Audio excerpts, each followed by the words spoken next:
Sebuah rekaman ramai beredar di media sosial Telegram pada Senin 27 Februari 2023. Dalam rekaman tersebut memperlihatkan kondisi kendaraan militer American International Max Pro Angkatan Bersenjata Ukraina yang rusak parah.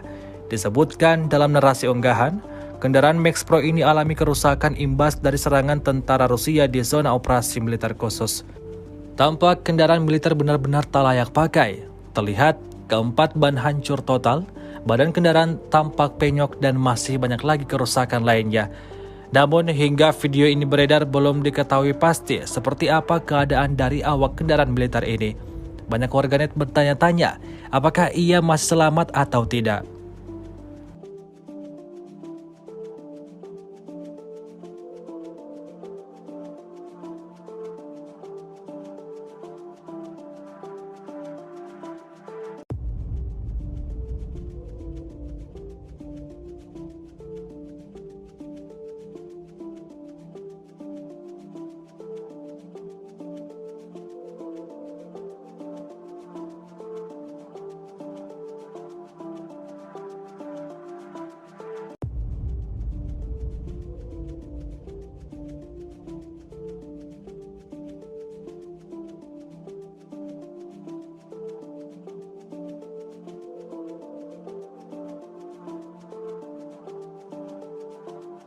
Terima kasih sudah nonton.